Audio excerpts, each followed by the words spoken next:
Hello, good afternoon, and welcome very much to the symposium about recent advances in brain stimulation approaches. Thank you for your interest. I know there's a lot of other great symposia coming along, so it's lovely to have you here. I'm Charlie Stagg, I work in Oxford, and we have put together this afternoon a series of talks that I hope you'll find interesting, looking at changes and advances in what is a really rapidly changing field. The idea that we can non-invasively modulate activity within the human brain with temporal precision and spatial precision is something that we've known is important for many, many years, but we're really only just beginning to be able to do. So we've got a series of talks from engineers. This is a very a field right in the boundary of neuroscience and engineering, so we've got some fantastic engineers to come and tell you about how these techniques work. Colleagues who work with invasive stimulation in animals and in humans to see what lessons we can learn from that and how the rich data we can get from invasive recordings can inform our approaches. And then we have some fantastic talks about two really novel approaches that will allow us for the first time to target brain areas deep within the human brain, which is really opening up our ability to understand what these brain regions do. So I hope you very much enjoy it. Please ask lots of questions. We've got some real experts in their respective fields here. So please engage and yeah, we look forward to hearing your questions and thank you for your interest. So I'm going to start off, without further ado, you're not here to hear me talk. So I'm going to introduce Karen, who's our first speaker. So I've known Karen for a while. She did her DPhil at Oxford with Tim Dennison and Jacinta O'Shea, working really, again, on the cutting edge of biomedical engineering and neuroscience, where she developed a completely new and very exciting transcranial magnetic stimulator. She graduated a little while ago, worked with us for a little while, and has now gone to work with MagStim. For those of you who work in TMS, MagStim will be extremely familiar to you. They're one of the largest TMS producers in the country, in the world, and they are doing some very exciting work there. So it's a real pleasure, Karen. Thank you so much for coming to tell us about XTMS.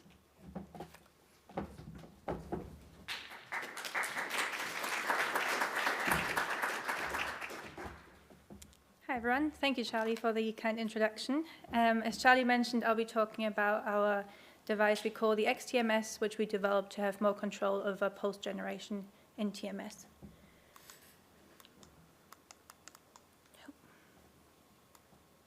How does it work? Perfect, thank you. I'll just start off by quickly thanking my colleagues and supervisors, as well as the funders that made these projects possible. And for disclosures, like Charlie already mentioned, I'm currently working at MagStim, but the work I'm presenting is from my DPhil at Oxford, and the bioelectronics group where I worked in Oxford has shared grant funding with MagStim and has also licensed patents related to this work to them. So as a quick overview, I'll briefly introduce TMS for anyone who's not familiar with the technique itself, and I'll explain why we think we need more parameters in TMS.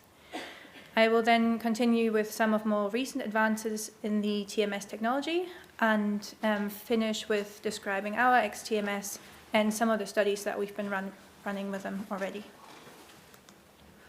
So what is TMS? TMS, or transcranial magnetic stimulation, is a non-invasive form of brain stimulation.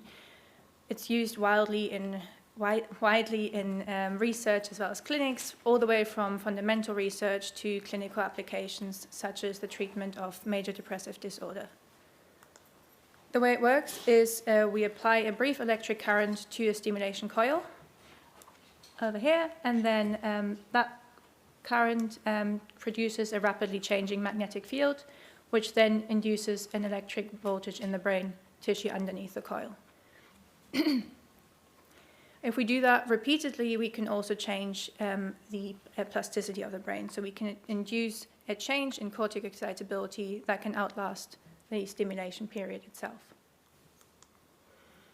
Most of you will be familiar with a TMS stimulator that looks something like this. What you can do with it is you can obviously stimulate the brain, but the only things you can adjust is the amplitude or stimulation intensity of the pulses themselves, the stimulation frequency of the pulses, so how many pulses you're applying per second, and the number of pulses. But if you want to look at the characteristics of the pulses themselves, they're usually determined by the hardware of the stimulator. And they're usually confined to be either monophasic or biphasic damped cosine pulses, looking something like this.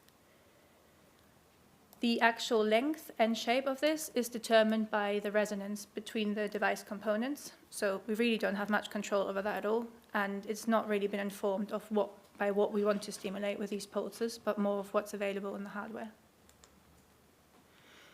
So you may wonder, why do we actually care? Why do we want more parameters in TMS? Well, currently, a lot of the work in TMS uses more of a one-size-fits-all approach, where we see quite a large variability in the neural responses to TMS. And if we have more parameters, we may be able to fine-tune the protocols more and customize them to hopefully achieve better outcomes. So in some cases, we might want to be able to stimulate more distinct neuronal populations, or at least know which kinds of neurons we're most likely to be stimulating. And that is the case in, for example, neurodegenerative diseases such as ALS. And previous work using a device called the CTMS device, where you can adjust the pulse width, has shown that if we are able to use different pulse widths, we may be able to actually do that. We may be able to stimulate different neuronal targets. Some studies have also shown that the cortical responses differ between pulse shapes. So in this study here, the authors also used a CTMS device where they used monopolar and bipolar pulses with different current directions, applied them to the brain, and measured the response with the EEG. Now, if you look at the global mean field potential, which is a measure to characterize the global EEG activity, you can see that the pulses which have a monopolar shape had a different amount of global mean field potential than the ones with a bipolar shape. This is just one example of how the EEG responses may differ according to the parameters. Now, additionally, if we have control over the pulse width, we can also characterize membrane dynamics and generate these strength duration curves, which is really interesting and important of understanding the underlying physiology of the peripheral nervous system when we're stimulating the individual neurons. But this has so far been limited in TMS and has mainly been done with electrical stimulation in the peripheral nervous system. Now, pulse width has also been shown to be an important parameter in repetitive TMS. So if you're applying TMS at 1, 10, or other frequencies repeatedly rather than single pulses. And in this study, the authors showed that if you have shorter pulse widths, you can induce inhibition during the stimulation period and later on as well. Well, if you have longer pulse widths, they showed that they had more excitation at these later time points. A growing body of research is also suggesting that pulse shape is an important factor for plasticity induction. And in particular, monophasic pulses have been hypothesized to more selectively activate different neuron populations, which can lead to less contamination between different neuronal populations, and therefore make monophasic TMS superior for plasticity induction than biphasic.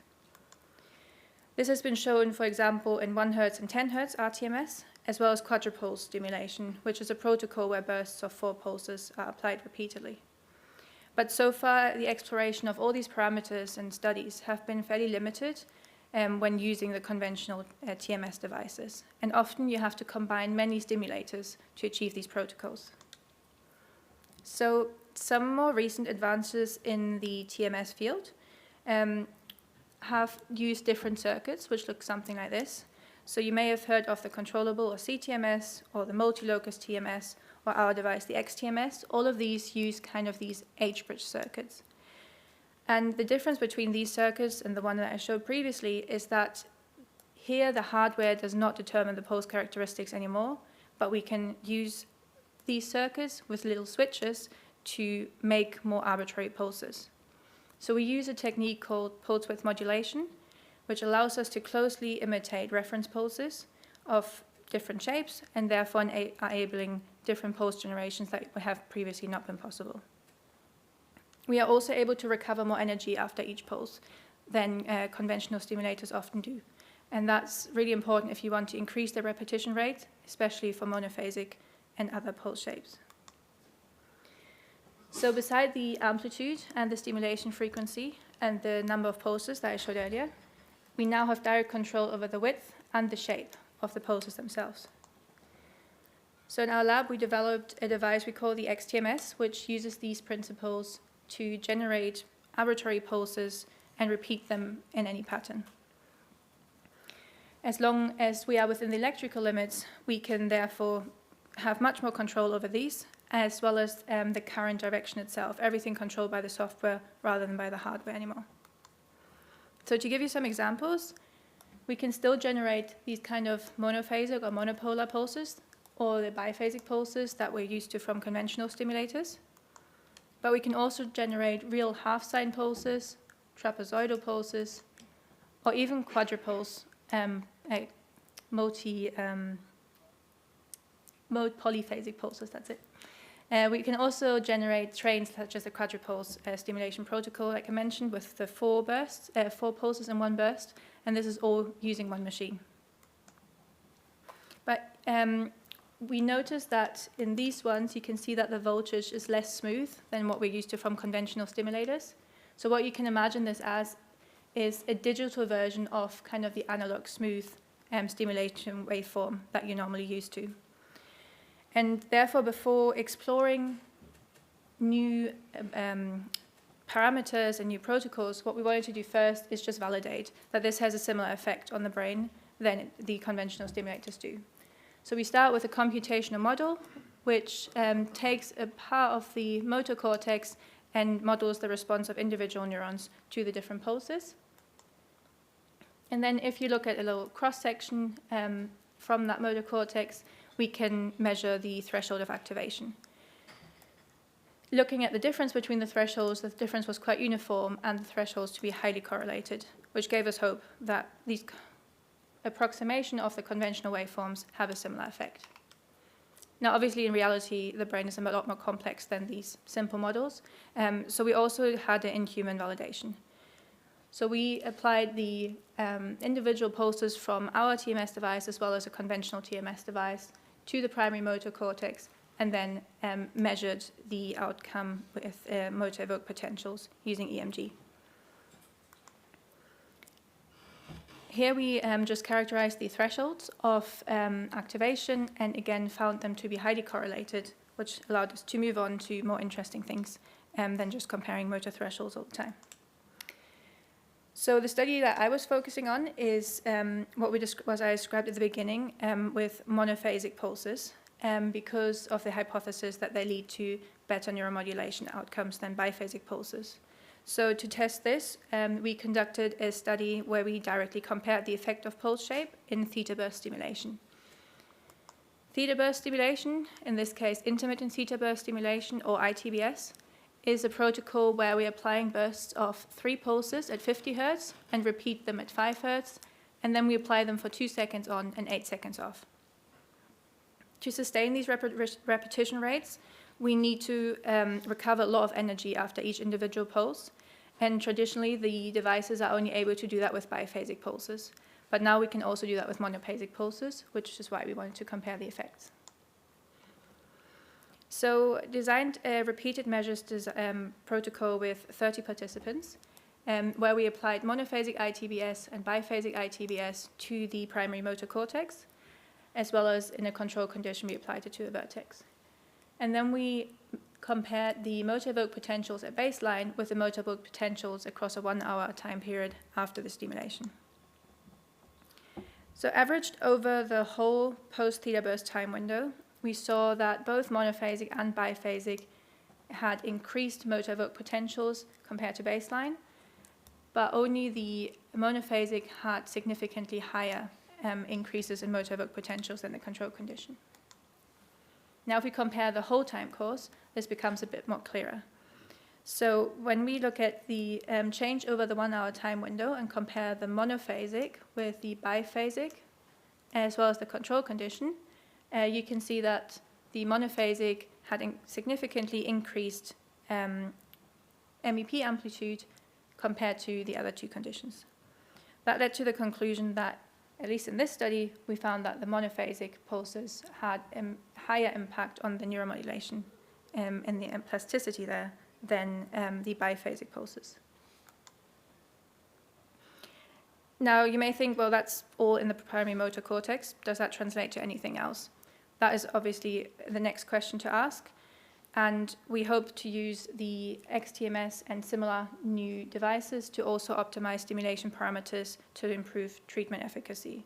So one such study that's already going on is to look at if the increased plasticity effects of the monophasic pulses that we've seen in the primary motor cortex actually translate to any cognitive effects when stimulating the dorsolateral prefrontal cortex, a major target in MDD treatment.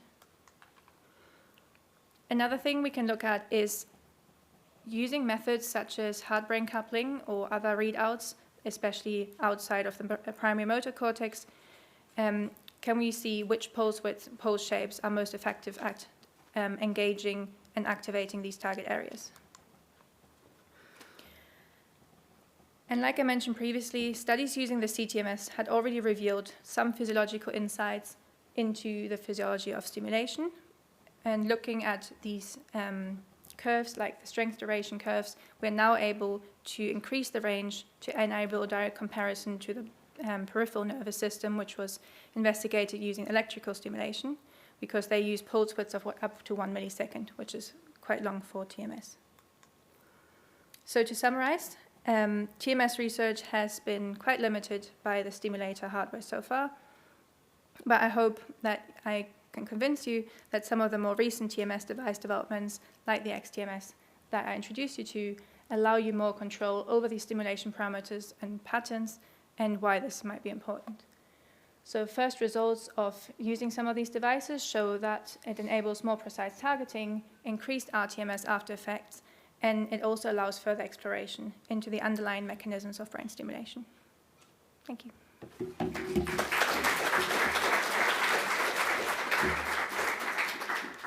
you, that was fantastic. Do we have questions?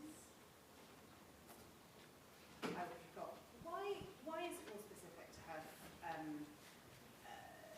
unipolar rather than bipolar stimulation? Why are these specific? Well, one theory is because in the monopolar we have the current direction only being active in one direction rather than two direction in the bipolar. So the activation of the neuron populations can be more specific to the current direction that's being applied. So if you only have one direction, you're less likely to have contamination between the two neuron populations that you're activating. And therefore, the theory is that you might have a more uniform activation of some of the circuits.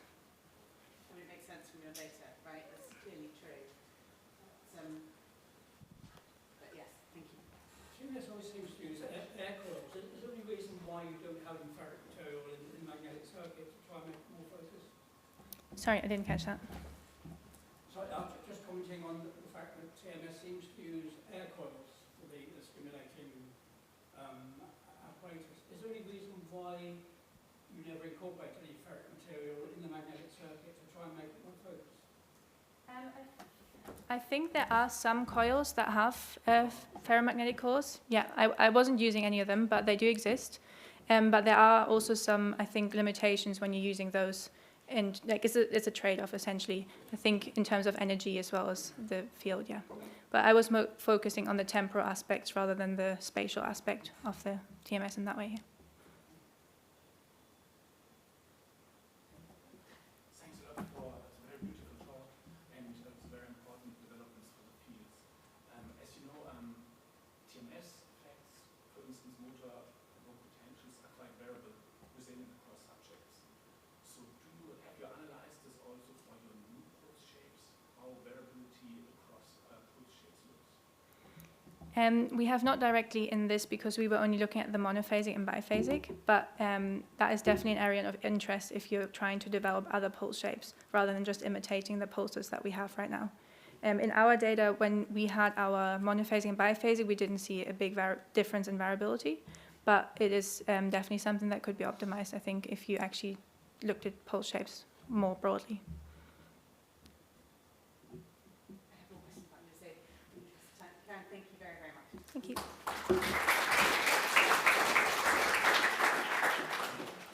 I will hand over to Professor Andrew Sharrett, who's a professor of neuroscience at the University of Oxford. And Professor Sharrett has done a lot of work in cross-species stimulation in terms of deep brain stimulation, but also in terms of closed-loop approaches, which is, I think, what he will be telling us about.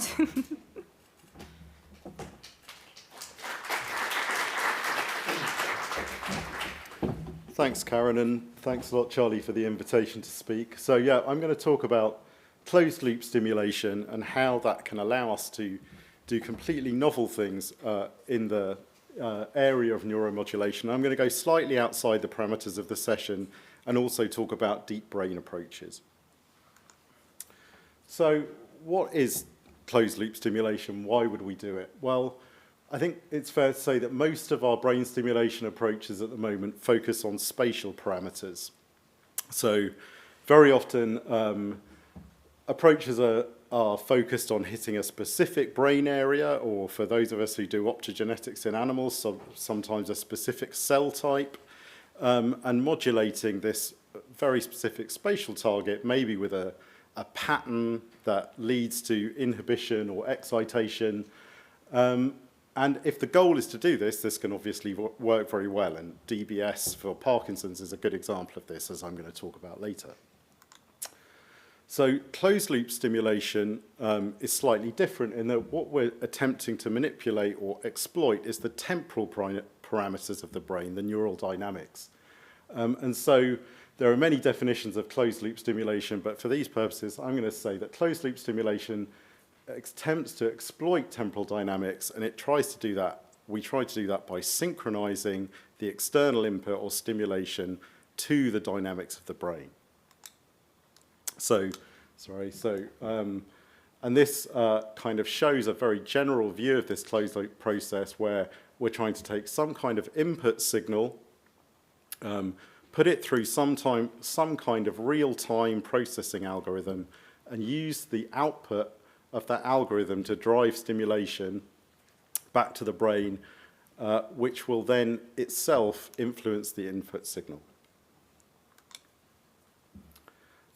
So some examples then of the kind of temporal dynamics we might want to manipulate are, for example, activity-dependent or spike timing-dependent plasticity, whereby connections between neurons are really formed depending on the temporal relations of when they fire in relation to each other.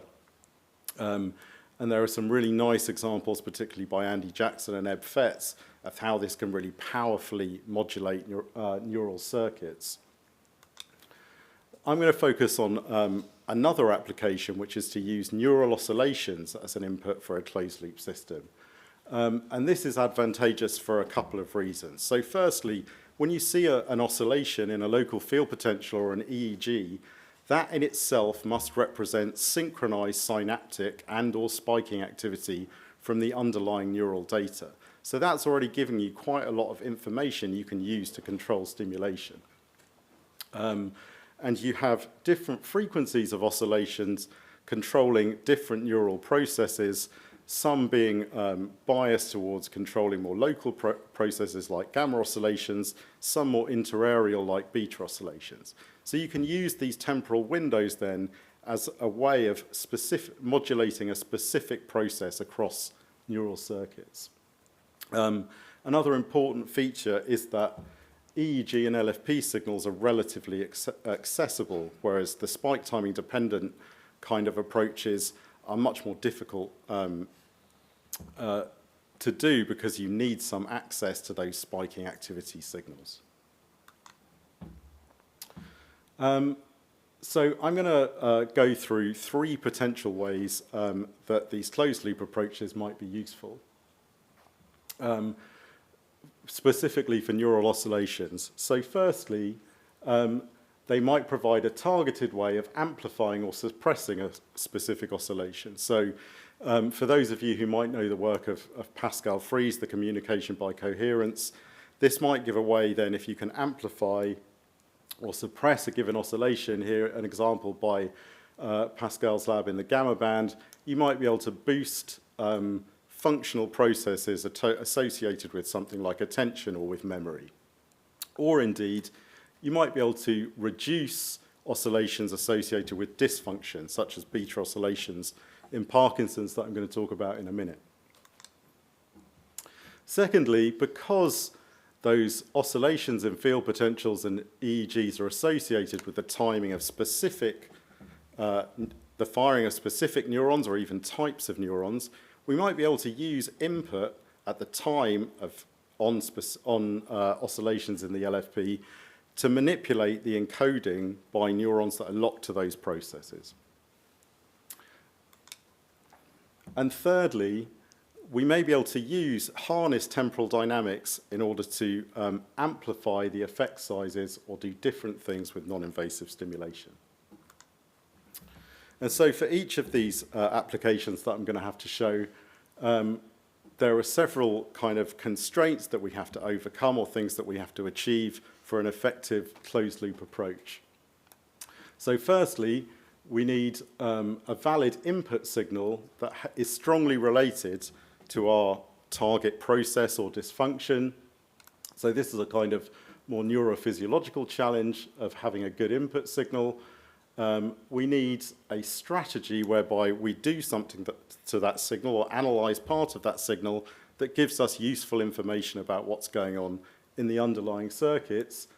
And then we have a couple of hardware challenges. We need a method of stimulation that can fully exploit the temporal dynamics of the output. And that's particularly relevant when we look at non-invasive applications. And we need an interface fast enough to enact this entire strategy.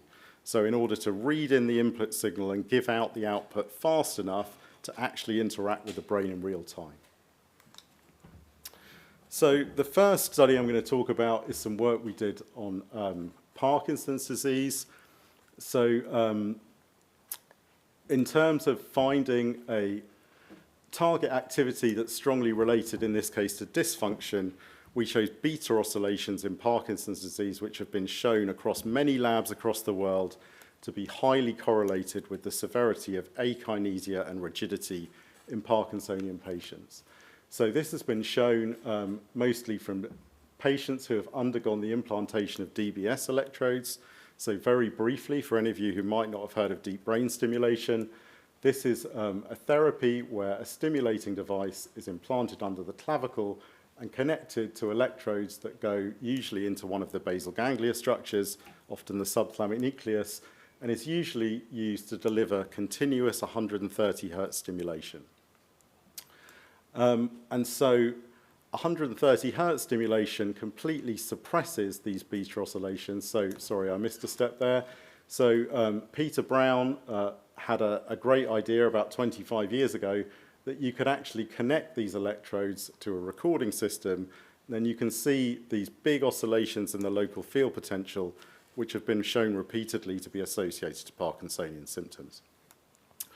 So this continuous stimulation suppresses beta oscillations, and the amount of clinical improvement is very highly correlated with that suppression.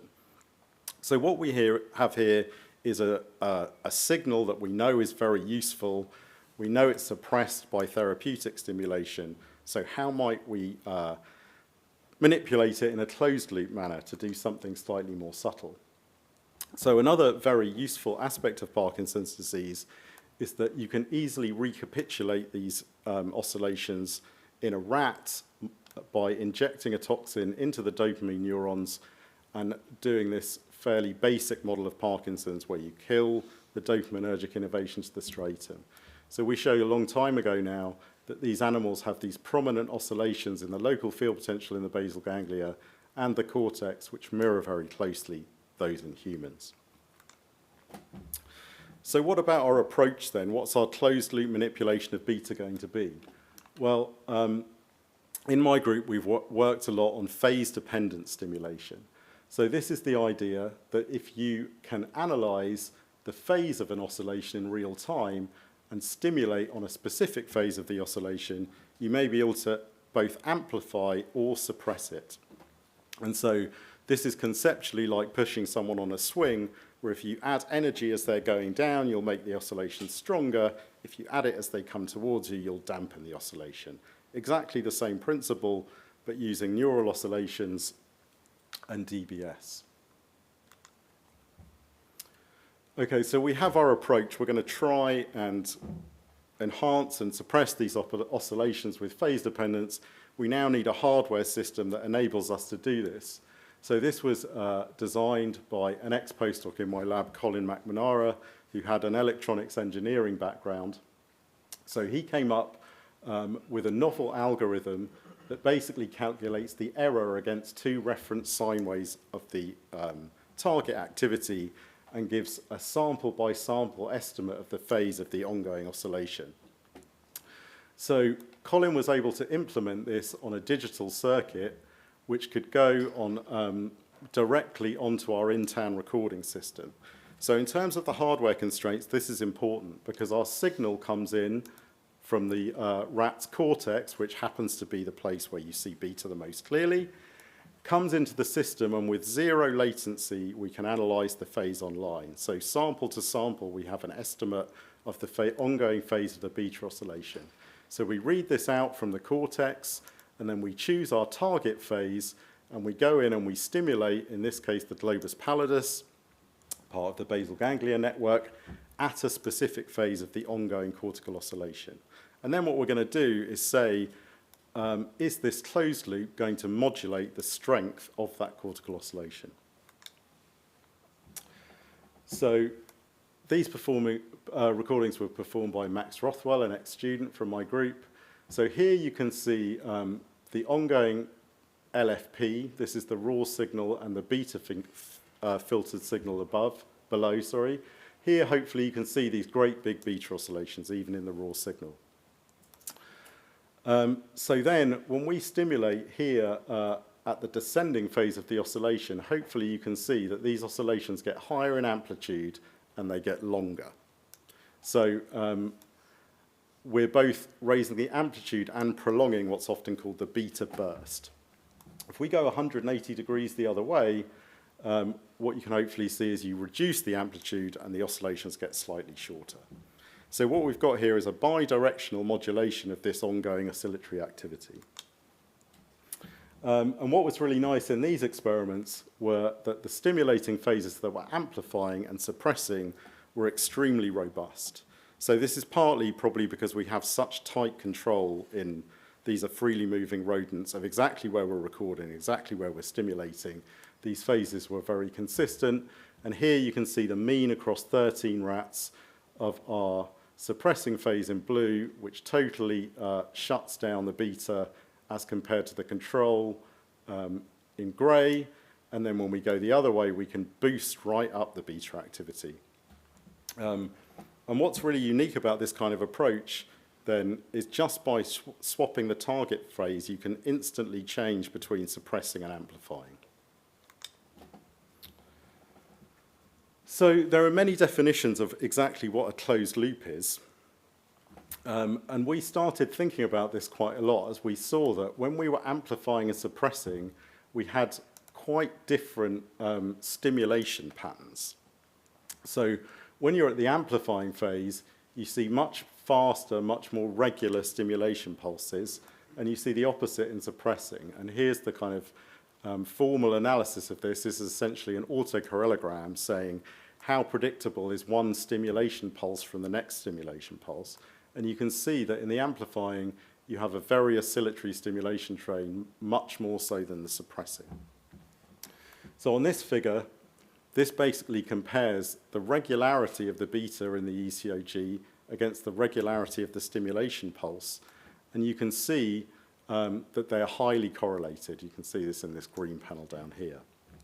So the reason I'm showing you all this is because I think this is what you might call a genuine closed-loop activity, whereby stimulating originally on the input signal at a given phase through the algorithm basically regularizes and amplifies the beta, and then the system can more easily lock to that beta, and so the whole system enters some kind of equilibrium. And so we think this has real potential in order to modulate and kind of clamp oscillations in one state. So some of you may be wondering whether this had any effect on behavior. So we used this modified version of the Nolder's catwalk system to measure the speed and gait of the animals running up and down this linear track. And what we found was that whatever the animal's baseline speed, if they were receiving the amplifying stimulation, they would move slower. And if they were receiving the suppressing stimulation, they would move faster. So the closed-loop approach was able to basically bias the speed within the animal's dynamic range. So now I'm going to move to a different study, which is kind of in process. So in Parkinson's disease, closed-loop stimulation has quite a high bar, because 130 hertz stimulation is actually very effective. But there are many other diseases where we don't have effective treatments, one of those being Alzheimer's disease. So in Alzheimer's, DBS has been trialled in the fornix, which is the big fiber bundle connecting the hippocampus to its extended circuits. And this has been shown to be safe and often elicit, if it's particularly at higher amplitude, vivid memory recall in patients. However, when this has been tried over a year in a phase 2 trial, it had a slightly beneficial effect in older patients, but it actually made younger patients worse. So here you have a DBS approach which is clearly doing something to its target activity, but needs improvement. So in this case, we wanted to see if we could really exploit the timing of spiking in comparison to, in this case, the theta oscillation. So theta oscillations in hippocampal circuits organize most neuronal activity in order to process things like memory encoding and retrieval. And so our question was, if we moved our entire system to the hippocampus and the fornix, could we have effects on memory encoding? So here our phase tracker then is recording the local field potential from the hippocampus and using it to time stimulation back into the fornix in animals that are running down, up and down on a linear track in order to elicit theta. So this is actually much easier than locking to beta. The theta oscillation is massive, and we can very accurately lock to our target phase, which is shown here in the different colors. This work was done particularly by Brooke Perry, Isaac Brennan, and Anna Verghese in my group. So here we see something similar to what we get in Parkinson's. So here we've got our target phases, and you can see the theta power here, which is quite reliably modulated by the different target phases. And what I want you to particularly notice is the red power spectra here, which is our amplifying phase on the ascending phase of the theta. So then we very deliberately looked at the classic hippocampal coding paradigm, which is the formation of place cells in CA1 while the animal is running up and down this linear track. So here's our rat running up and down, being tracked by deep lab cut. And here you can see an example just in one session of these different place cells firing more at each location as the animal runs up and down. And we had around 30 tetrodes in CA1, so across 5 animals we were able to record about 700 place cells. So when we then looked at the place information as a function of the different stimulation size, what we saw was that the amount of information in the place cells goes significantly up as compared to 2 control conditions only when we amplify theta and not in any of the other target phases. So what's also nice about this in terms of thinking to future clinical applications is that we don't actually seem to suppress the spatial coding when we're on the descending phase. So I'm going to quickly tell you about one last study, which is actually a non-invasive application. So here we used the XTMS that Karen was talking about to see if we could do these phase-dependent TMS driven by the tremor in essential tremor patients as measured by the accelerometer. So it's been shown before that phase-targeted stimulation DBS and TACT can modulate tremor, but it hasn't been done with TMS, partly because TMS is not really designed to follow these real-time inputs. And so what people have done for various non-invasive stimulation applications before is they've kind of cheated, and they've done phase detection on the first stimulation, and then because the systems can't take the real-time input, what they do is they stimulate at the target frequency, in this case about 6 hertz usually of tremor. So that gives you a kind of pseudo phase locking. But what you can maybe see is that by the time you get to stimulation 5, each of these lines which represent the stimulation are on different phases of the ongoing oscillation.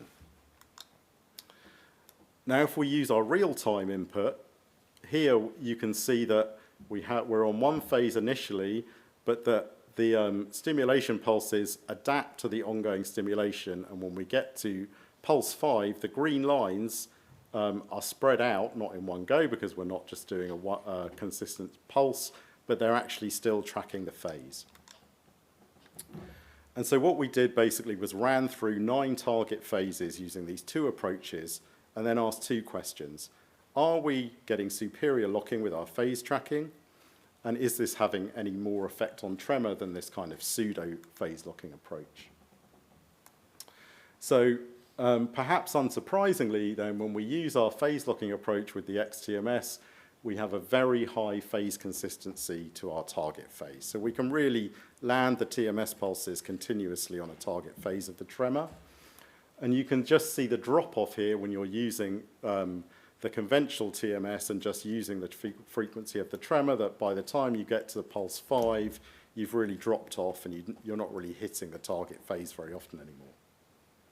And this was the difference if you took a measure of phase locking across all the 12 pulses. So then what we did was similar to the Parkinson's study. We looked and see, do we have a sinusoidal modulation whereby tremor amplitude is modulated as a function of target phase? And here's a couple of patients where you can see this quite nicely. So the data is quite noisy because we don't actually have that much. We have to cycle through different phases. We have to get the patient to hold their arm up to induce tremor. But nevertheless, hopefully you can see that you can fit this sinusoidal function. And then Isaac had to do something fairly clever to really see whether this was consistent across patients, because the amplifying and suppressing phase keeps changing. So what he did was he shuffled all the phase labels and basically said, is that sinusoidal fit better than chance? And so when you use the XTMS and the real phase tracking, it is, but when you use the conventional DBS with the pseudo phase locking approach, it's not. So it really does make a difference in terms of modulating the tremor as to whether you're really locking to the ongoing phase. So to briefly summarize, the real-time phase of ongoing oscillations provides a powerful input signal for closed-loop approaches. And as I said, a really important point, which I think is going to be useful going forward, is that in different states, you can just flip between amplifying or suppressing. So you might imagine that perhaps when someone's awake, you might want to amplify a frequency, but when they're asleep, you might want to suppress it. All you have to do is change the target phase. And closed-loop control of non-invasive stimulation, we think, has the potential to increase effect sizes by really harnessing those temporal dynamics. Thanks.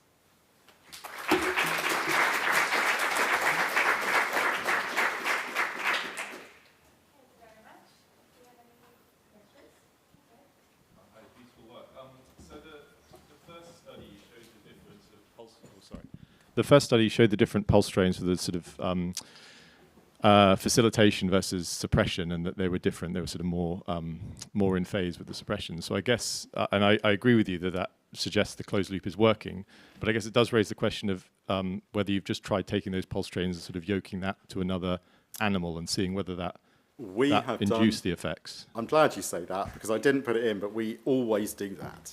So that's the best control you can do, to say, is it really the closed loop that's having the effect?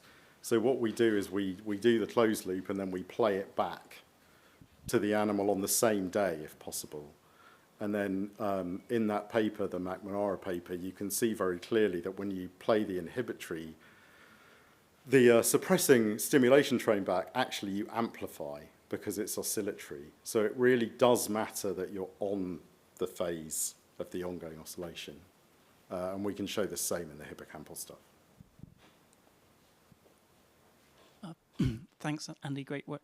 Great talk. I was wondering with the beta stuff, how that interacts with the burstiness of beta that's sometimes discussed, that Stephanie Jones and people have talked about. It didn't look like in some of the traces that it did look particularly bursty, but it did seem that if you did have beta in bursts, that it might affect the kind of the way in which you need to do closed-loop stimulation.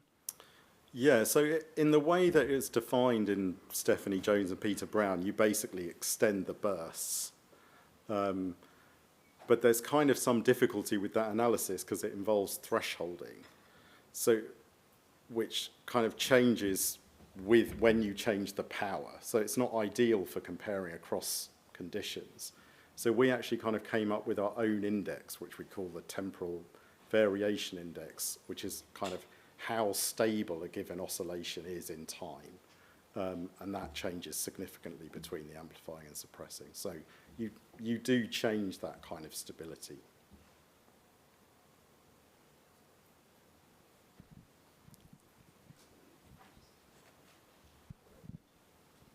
Thank you.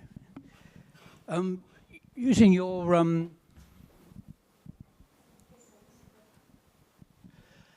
using tremor as your control signal, where there's obviously going to be quite delays between that and the beta driving activity. Does that complicate your phase locking activity? Delay between what's going on in the brain and what's happening with the hand muscles? I think if your interface is fast enough, it doesn't matter as long as you find your suppressing and amplifying phases empirically, because you'll basically just find what the interacting phase is, including those delays. It would matter if you had a delay, because you'd have a kind of cumulative loss of information.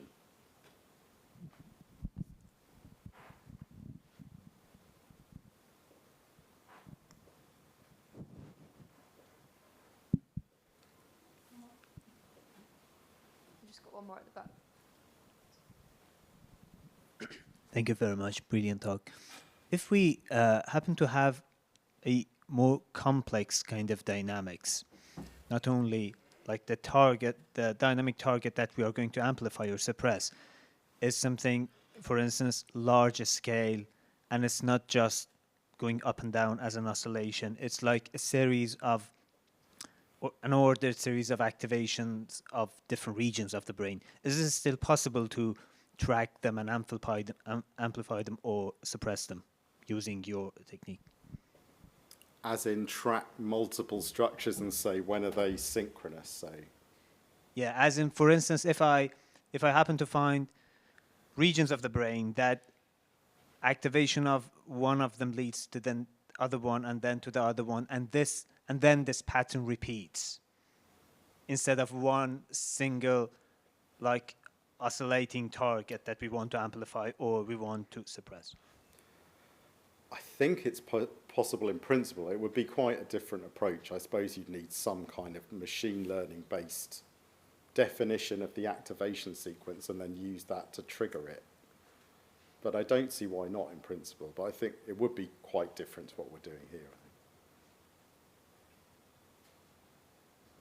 I'm going to answer the same question. Is it possible, because you do not have directly access to the brain area that when you are using DBS, there are electrodes inside the brain.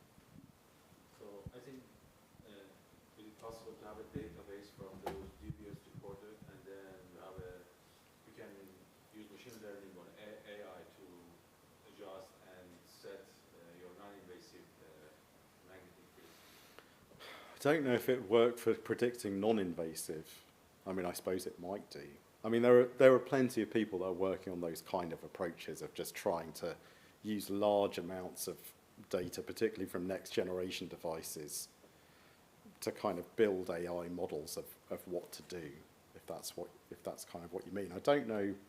It's an interesting question whether you could use deep brain data to predict the non-invasive outcome.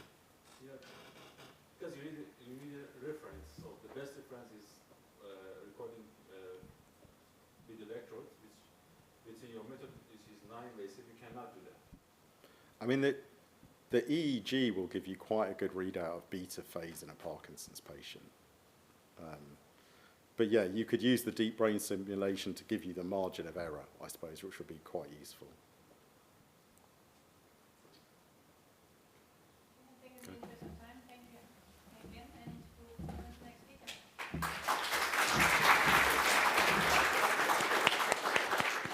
I now have the pleasure of introducing Dr. Ellie Martin, who's a principal research fellow at UCL with a background in physics and engineering, and she works on developing of biomedical ultrasound and Great, thank you very much.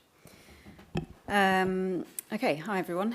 So yeah, I'm going to talk about our work on non-invasive ultrasound modulation of the deep brain. So I'll start by giving a bit of an overview of kind of what ultrasound neuromodulation is and how it works, because I'm not sure how many people are familiar. But just to say first that the work that I'm going to talk about is contributions from many, many people who I'll thank at the end. Okay, so ultrasound neuromodulation. So the idea has been around since the 1950s, and hopefully this video is going to play. Yeah. So the idea came around in the 1950s. The Fry brothers who started doing experiments on animals and looking at neuromodulation through the skull. And then I guess because of kind of technical constraints, it sort of disappeared a little bit. And then about 15 years ago, these kind of videos started appearing at ultrasound conferences, showing that you can modulate activity in the brain using ultrasound that is passes through from outside the skull.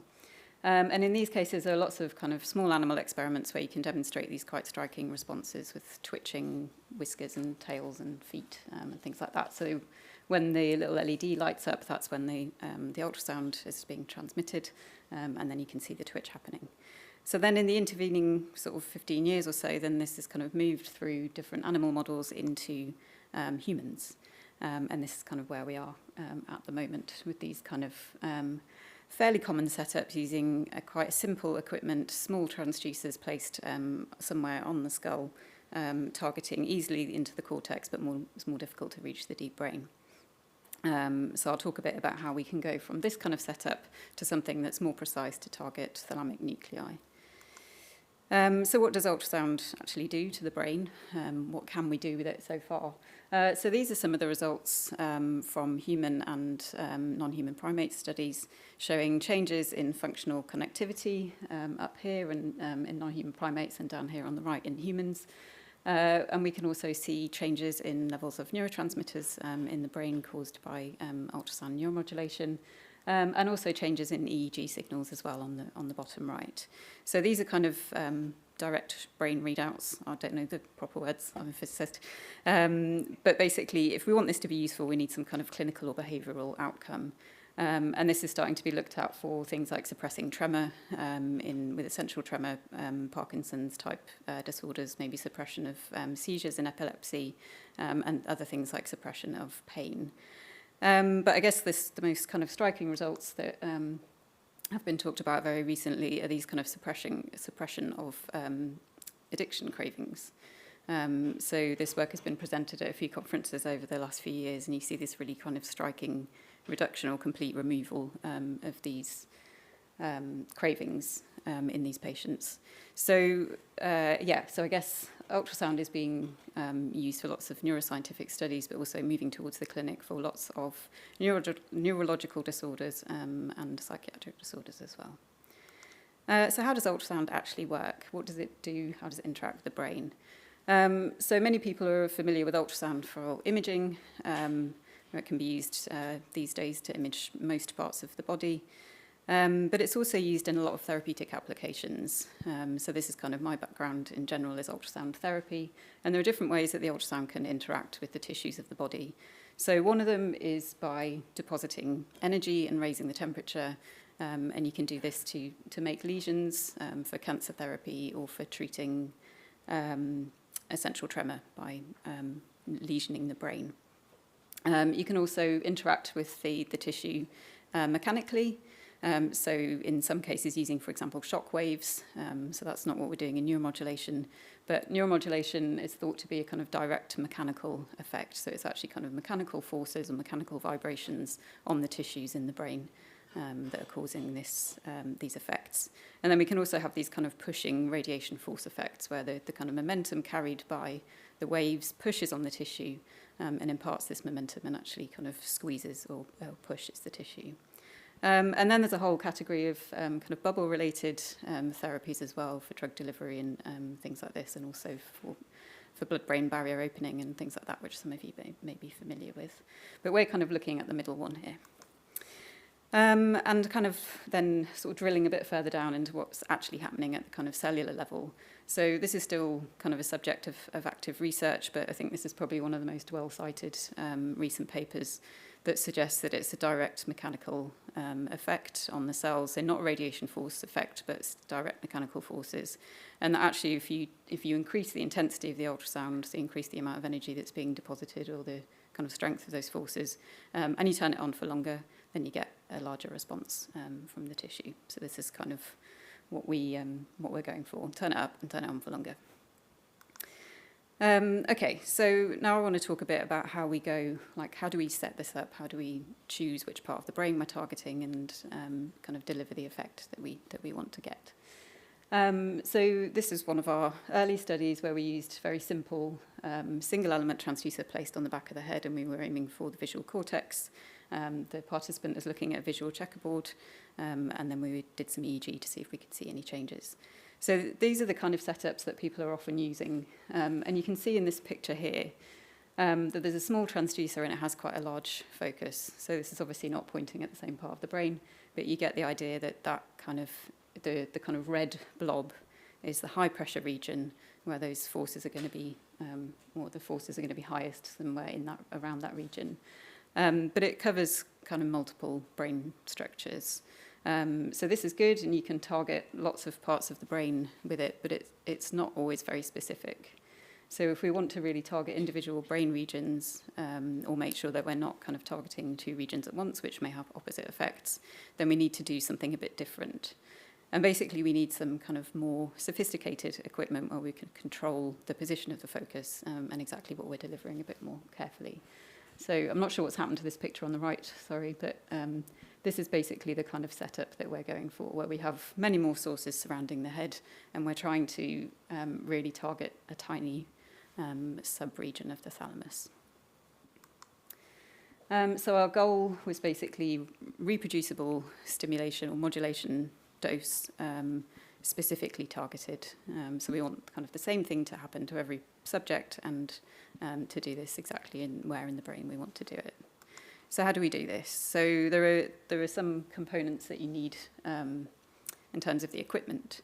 So first of all, we need some kind of source, and we need to understand exactly how that works and how it behaves, so that we can kind of predict where the sound is going to go and control that. So as I said, we need to predict exactly what the path of the sound is through the skull and into the brain. And then we need some way of interfacing this precisely with the participant so that we know we can plan as much as we want where we think the sound is going to go, but if we put everything on a bit wonky, then it's not going to go to the right place. So starting with the source, if we think about how we do this, so how can we generate the kind of focal shape that we actually want to get? So one of these kind of standard single element transducers, or ones with a few elements, might look something like this, where you have basically a spherical cap, so you've kind of sliced a bit off a sphere, and then all of the sound will focus at the center of that sphere. And if you have some kind of intermediate frequency, then your focal region will be somewhere central in that sphere. And then you might think that just to target deeper in the brain, we just flatten that out, we make a bigger sphere, and we can move the focus further away. But if we do that, it comes at a cost, so we just end up with a much bigger focus. And if we try to target really deep in the brain with one of these small transducers, we just get this kind of enormously long focus which cuts through most of the brain. So another way to get around this is by increasing the size of our source, so covering more of the head. So now if we place, we make this whole sphere bigger, but we kind of increase how much of the brain or the head is covered by the sources, then we can kind of make this really tiny focus in the center. So the larger our kind of aperture is, the smaller our focus will end up being. And then we can also look at the frequency as well. So there's a bit of a trade-off in which frequencies you might want to use. So in general, ultrasound attenuation increases as frequency goes up, but our focal size will get smaller as frequency goes up. If we use a lower frequency, the attenuation, so the kind of effect that the skull has on the passage of the beam will be much lower, but we get a much bigger focus. And then this kind of translates into how tightly this energy is focused into a particular small region into the brain. So if our focus becomes smaller at higher frequency, then for a given kind of output of the source, we get a much higher pressure at the focus. And as we saw before, if we turn it up and turn it on for longer, then we're likely to get stronger responses. So this is kind of advantageous for that reason. Okay, so this is our piece of equipment that we built. So we went with this idea of trying to make a large aperture to get this tiny focus, and we chose a frequency of 555 kilohertz, which is kind of intermediate in the range of frequencies normally used for transcranial ultrasound applications. And then we've got a number of small sources, so 256 tiny elements that are all about a wavelength across, which means that the sound kind of comes out in all directions. And we place these sort of pseudo-randomly over this hemiellipsoidal surface, which kind of matches the shape of the skull. And then basically the idea is that we pop this on the participant's head and then we fill it with water so that the sound can pass through. So one of the first things I said was that we need to understand exactly how the source is behaving so that we can very precisely understand where the sound is going to go and we can make sure we target the right part of the brain. So the first thing that we had to do was to characterize the performance of this array and sort of how big was the focal volume. So our aim was to have something that was around 1 millimeter by a few millimeters long. So you can see here that that's kind of what we've achieved, that the focus is about 3.5 millimeters long and about 1.5 millimeters wide. And that's kind of maintained over quite a large region, scanning over the brain. So you can see that the red cross on the top right-hand plot there is the kind of geometrical center of this hemiellipsoid array. And we can change the focal volume varies slightly as you move around sort of by several centimeters kind of up. Further into the bowl, the focus gets smaller because you've got stronger focusing, and then it's slightly weaker focusing as you move out. And then the focal pressure can be maintained as well. So we can kind of deliver high pressures constrained to a very small region over quite a large region of the brain. And then we obviously characterized this and we made measurements. And so when we plan the treatments, we use acoustic simulations so that we can predict where the sound is going to go. And we can make estimates of how much energy is being deposited, what the temperature rise may be on the skull and in the brain and things like that for safety reasons, and so that we know kind of what our exposure is of each person. So we want to make sure that these simulations are giving us some kind of reasonably accurate answer. There are difficulties in doing that, as I'll talk about in a second, but here you can see that our simulations and our measurements kind of agree really closely, so we can be quite confident that we are actually going to get the sound where we want it to be. So the main challenge that we have in doing this is the skull. So to ultrasound, the skull is very absorbing and scattering and aberrating. So there's a big difference in the density and the stiffness of the skull compared to the soft tissues of the brain and the skin and things like that. So when the ultrasound meets the skull, a lot of it's reflected, and then some will pass through, but it will be scattered by the kind of microstructure of the skull and the difference in thickness across that region of the skull, and that will kind of destroy the focusing unless we can sort of predict it and correct for it. So you can see here that effect increases with increasing frequency. So on the top, we've got some low-frequency ultrasound fields after propagation through a skull, and as we go down, the frequency is increasing until we get kind of really to the upper limit of what people would consider for transcranial ultrasound. But it also varies a lot between skulls. So you can see on these 3 examples, you might think that this bottom one would be easiest to get the sound through, but it's probably actually the most difficult because it's very spongy, it's very porous, it's extremely scattering, so it really disrupts the field. So that's probably, I'm not sure which is which, but that may be the one that produced this kind of, this field on the bottom, which is, we no longer have one clear focus. Whereas another skull over the other side has had kind of very little effect on the distribution of the sound. So we always need to have some idea of, for each person that we treat or that we include in the study, we need to know what their skull looks like so that we can predict how the sound will pass through and we can correct for these distortions of the field. So in this case, we took low-dose CT scans, which we calibrated using an electron density phantom.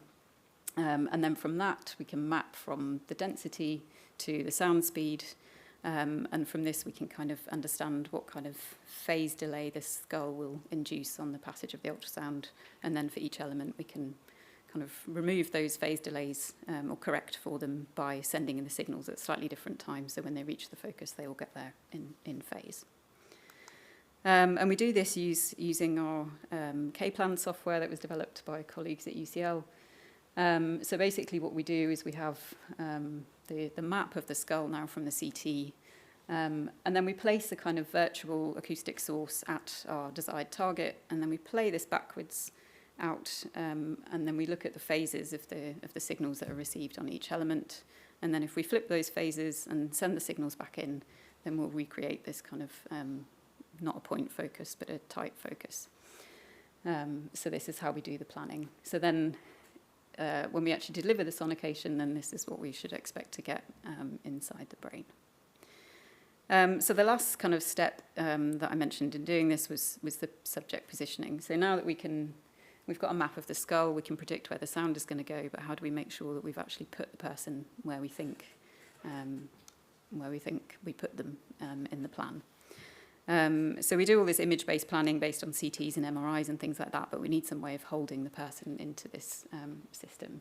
So this looks quite complicated, obviously, but basically we came up with this kind of mask idea. So from an MRI of the patient, then we can kind of get a mask of their skin, and then we 3D print this mask with some padding in it. And essentially this is kind of clamped onto their face, for want of a better way of putting it. And then they go into the helmet. There's a kind of rubber seal around the head, which keeps water inside, which we need for the ultrasound to be able to pass from the sources into the head. But this works really well. I mean, it's quite involved. It's not very comfortable, but it does mean that we can position people sort of repeatedly to within about 1.5 millimeters, and within sessions the movement is restricted to about 1/4 of a millimeter, so they're very kind of stationary once they get in there. So then on top of that we do an extra step where we just make sure that if there has been any shift in position from when we did the simulations for the planning, that we correct for this. And we do this by sort of taking another MR image of where they actually are on the day of the sonication, and comparing this with the planning images, and then basically calculating what the change in position of their head is relative to the source.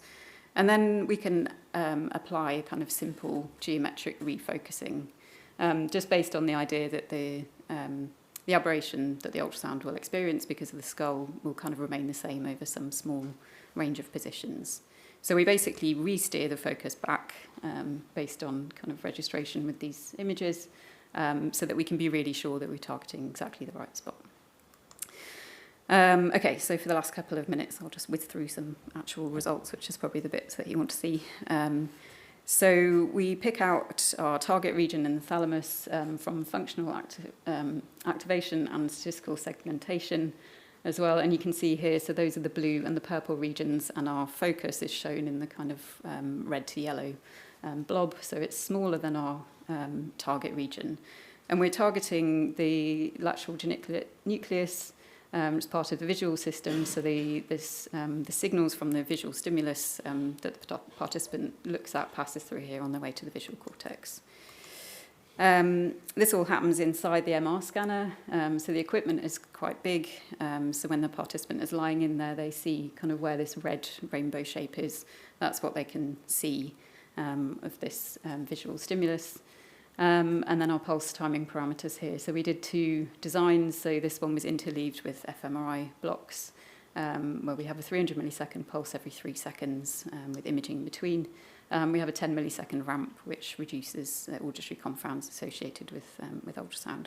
And we have quite a high target pressure, 775 kilopascals or 20 watts per centimetre squared in intensity, which is fairly high compared to lots of other studies. And these were our results. So we see significant changes in activity in the visual cortex that's associated with that side of the brain. And we had a control region as well, which was a couple of centimetres away. And when we sonicate that area, we do not see the same changes. So here, this is on a kind of grouped, each participant is shown, and then on the right, I think that's every single kind of trial.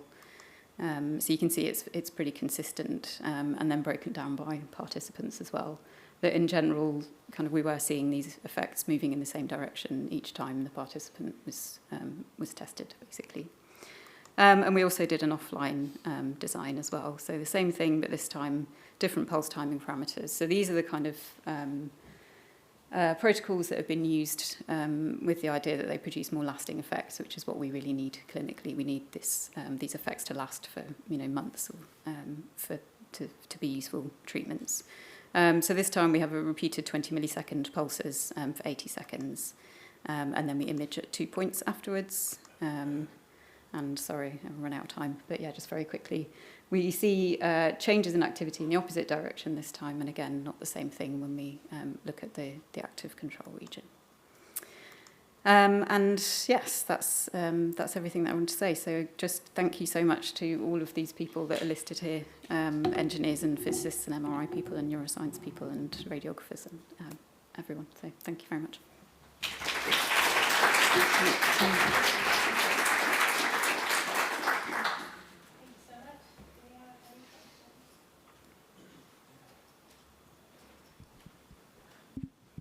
Hi. Hi.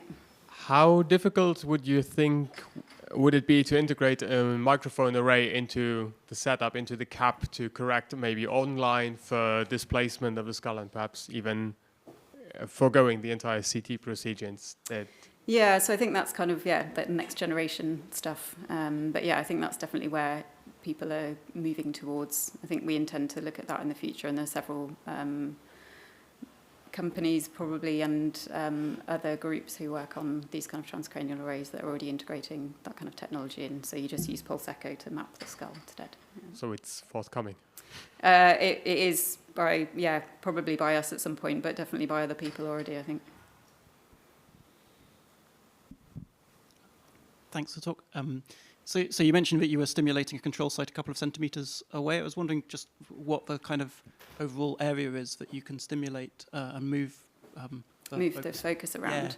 Yeah. So I think we tested. I tested kind of in experiment, moving up to like 5 centimetres off from the centre, and the focus is still maintained. So. And that was inside. Yeah, that's after the sound is propagated through a skull. So I think that we could do that kind of from kind of the centre of the brain, 5 centimetres or so in each direction. But at the moment, we can't really change the size of the focus. So that when you move to more cortical regions, it might be too small.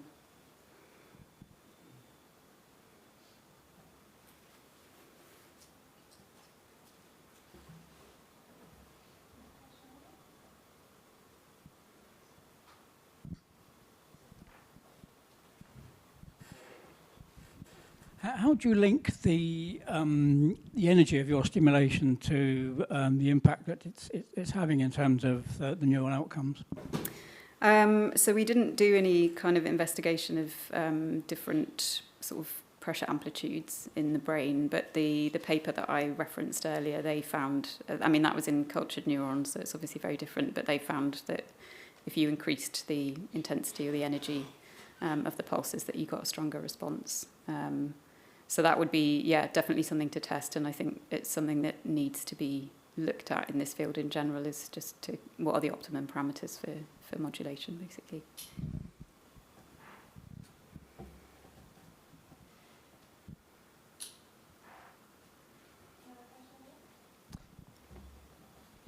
Yeah, I wasn't quite clear whether were you using fMRI to take images of the brain to make sure that you were accounting for individual differences in the location of the structures that you were targeting? Yes, we did do that. Did we? Yes, we did.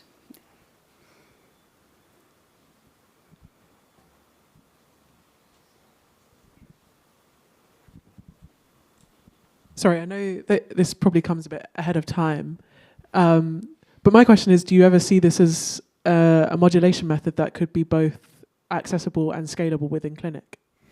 Yes, but probably not exactly in this form. So I think this is the system that I've just showed is a kind of a very complex, very flexible tool that will be really good for doing research. But I think once we kind of know what the modulation paradigm should be and what parts of the brain we need to target, then we could make much simpler devices, basically, that could then be scalable and accessible. So I think that's probably the way that it will go, that kind of use this kind of thing for identifying what needs to be done and then scale back the kind of complexity of the technology.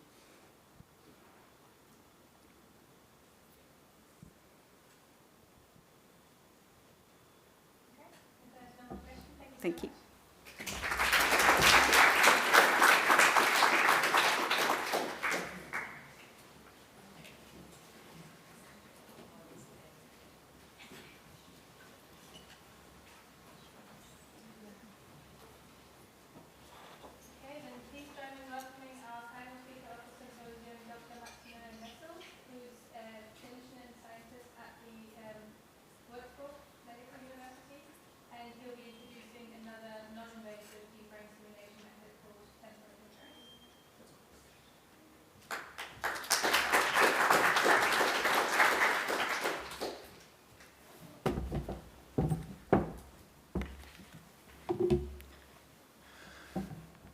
So first of all, thanks a lot for your invitation to this very exciting conference, and of course also for your kind introduction.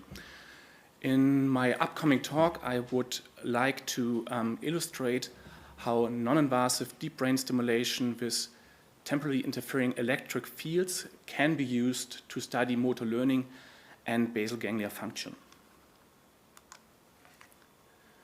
My motivation to study this research topic was the key importance of motor learning principles for many activities across lifespan. Some examples you see depicted here. The processes are active, for instance, when we try to learn a bike or when we practice a piece of music. However, for me as clinician, it's also very important that these processes are also active during neurorehabilitation activities and might form a future target for designing stimulation and technology-based treatment approaches. So what do we know from neuroimaging about systems neuroscience mechanisms? As an example, I brought here a larger meta-analysis of a couple of fMRI studies studying motor sequence learning.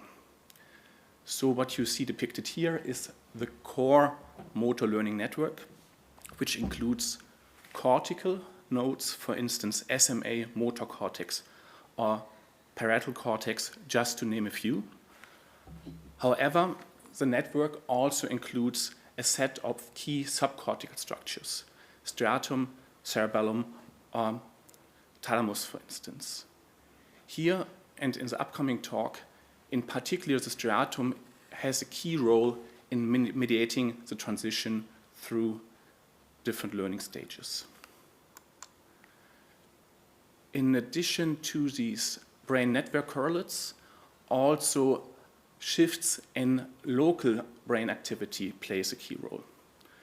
For instance, if you focus here on the left, it could be shown in a set of human but also in basic animal studies that during the course of learning, activity and representations in the putamen shift from more dorsal associative to more ventral sensory motor regions during the course of learning.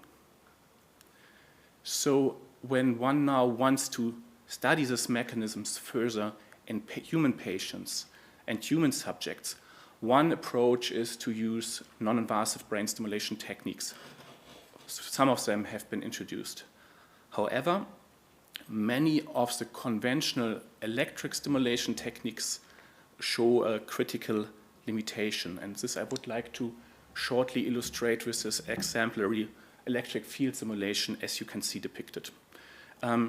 It's a setup we use for conventional TDCS or TACs, and here you see a simulated electric field in a computer model. Stronger or like warmer colors here represent stronger fields. And what you can clearly appreciate that with such an approach, it's not possible to focally stimulate the brain regions without engaging the overlaying cortex. The invention of the temporal interference brain stimulation technique by Nia Grossman and colleagues holds strong promise to overcome this critical limitation. How does this brain stimulation strategy work? In brief, we apply 2 or more independent channels of kilohertz stimulation, here depicted in blue and red. When we introduce now a slight shift in frequency across channels, as here, for instance, 2 kilohertz and 2010 hertz. This leads via superposition mechanisms to a beating envelope which oscillates at the delta frequency. Now we can tune the location of the peak envelope modulation by shaping the electrode position, so basically the electrode montage, or adapting the current control parameters, for instance, the current ratio across channels. For our studies, we have further extended the approach, allowing to apply patterned, as also discussed in prior talks, so-called theta burst pattern stimulation waveforms. One example of an intermittent theta burst pattern you see depicted on the top. We interfaced standard human available stimulators, allowing in a fast track to conduct studies in human subjects, and we used computational modeling to drive stimulation configurations for stimulation of the bilateral striatum. Having achieved these technical developments, in the next step, we needed a direct readout so that we can show that our novel stimulation approach can also directly engage with neural activity in our target region. To do so, we recorded online during behavior and stimulation task-based fMRI data, as you see depicted here in the experimental setup. In the study, young healthy subject learned a hand-based motor learning task while we applied either presumably plasticity enhancing intermittent theta burst stimulation or control in a double-blind crossover design. First results are on the right, and here and also in the upcoming slides, active stimulation group here is always in red. And you can see that our stimulation approach was able to enhance activity quantified via measurement of bold signal within a subregion of the target, namely the putamen. We moved on to also investigate temporal dynamic effects. Depicted here is the peak and the distribution of bold activity within the putamen over time. And what one can clearly appreciate that in the active stimulation group, which is on top, the shift towards sensory motor regions as predicted, which will be present in more advanced learning stages, was enhanced by our active stimulation protocol. Having demonstrated these local effects on local brain activity and having sampled whole brain fMRI data, we were moved on and were able to also look at network effects.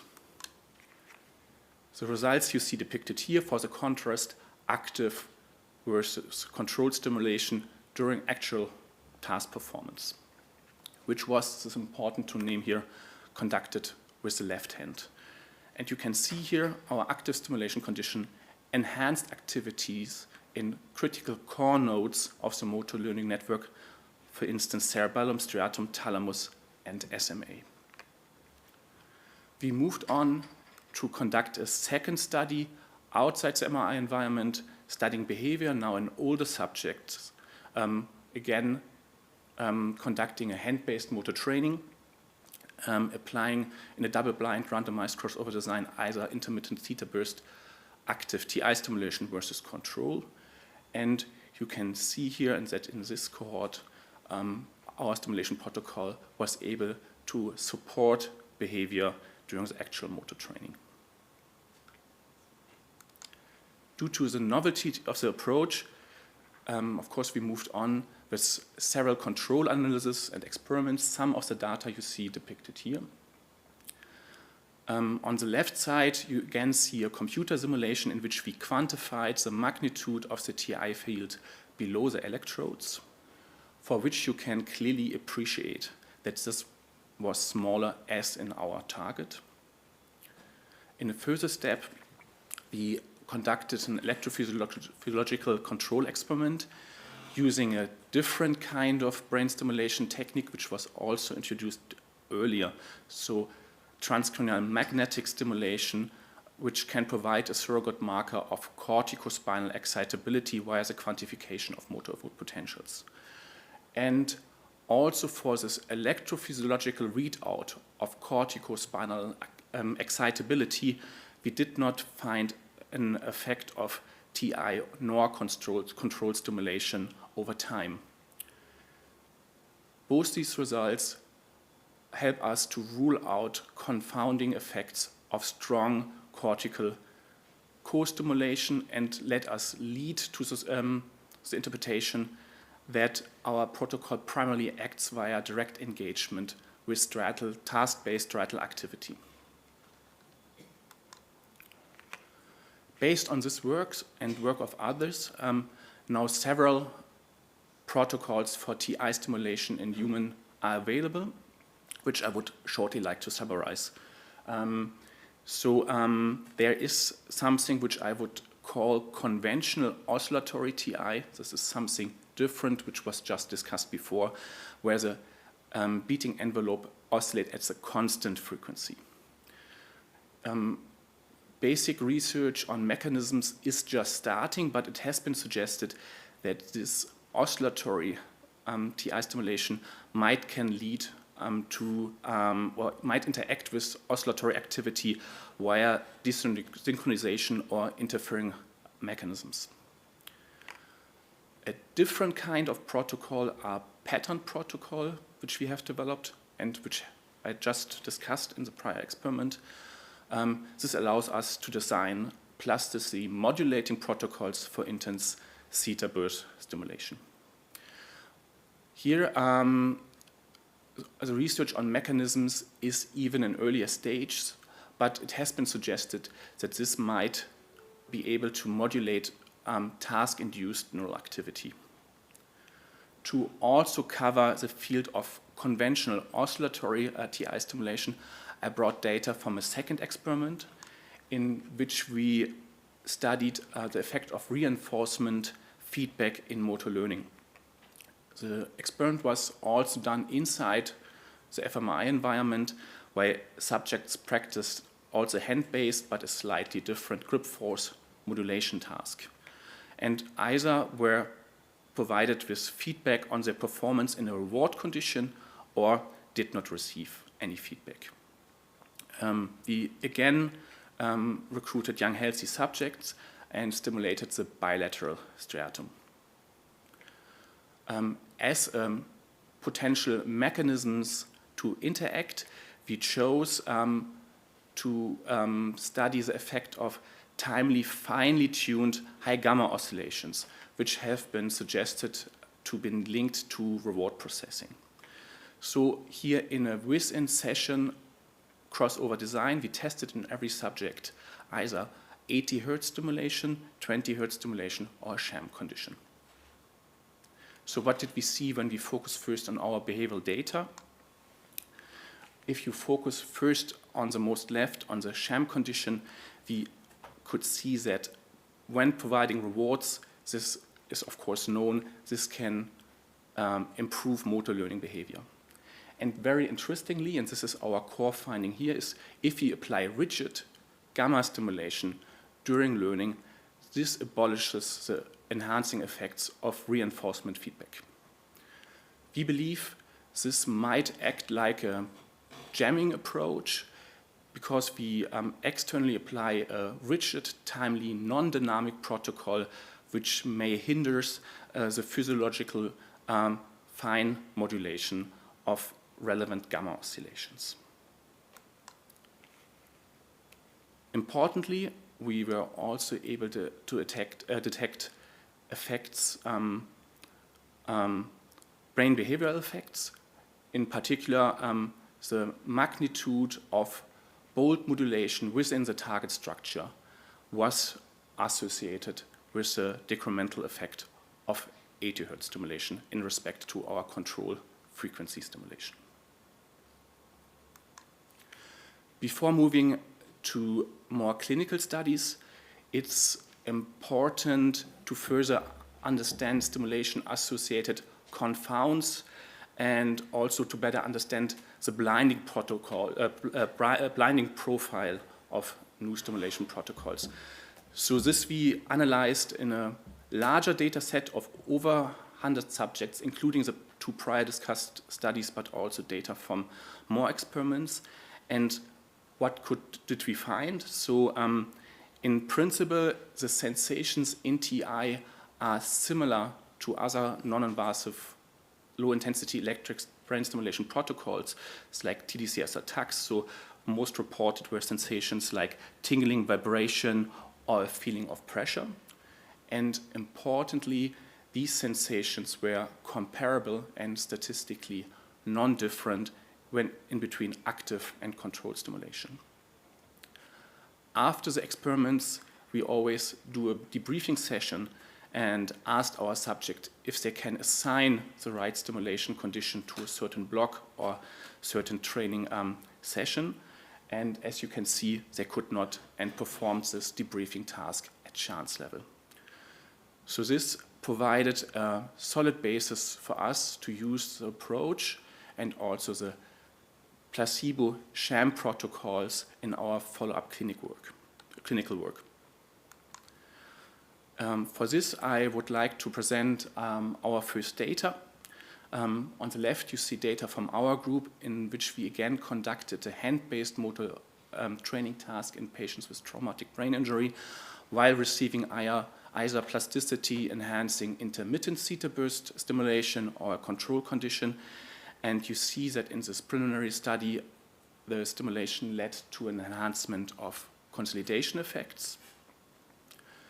The study on the right is not from us, it's from the Shanghai group who used a TI protocol which was a bit inspired from invasive deep brain stimulation, stimulating the pallidome with 130 Hertz. And they could find, or they reported, some beneficial effects on classical clinical scores, for instance, UPDRS, and in particular the bradykinesia and tremor scales.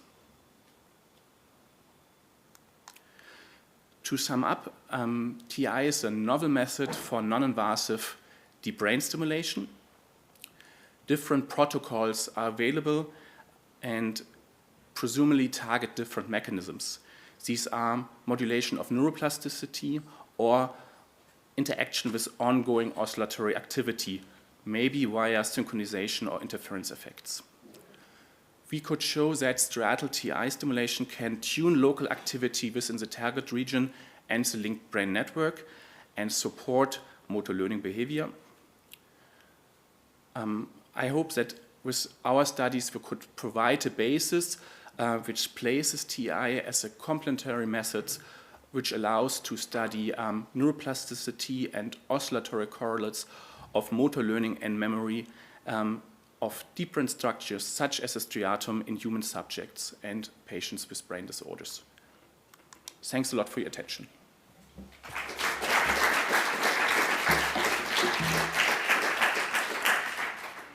Fantastic, thank you very much. Any questions? Could you speculate on what you think you're doing to the striatum? I mean, when you say neuroplasticity, is it possible you're just raising or lowering the firing threshold, or do you think you're actually doing something synaptically? Yes, so what's there important to note is that our protocol is subthreshold, so we do not directly induce action potentials. Due to the sake of time, I didn't show data from an additional control experiment which we conducted with resting state fMRI, where we did not show any effects of striatal TI stimulation when the brain is at rest. So what we believe what it does, that it somehow orders task-evoked ongoing brain activity. For instance, it can support, probably by ordering, spiking activity, which of course has to be externally induced by a task or a co-stimulus. But exact, of course, molecular mechanisms or circuit mechanisms are unclear. This has to be studied.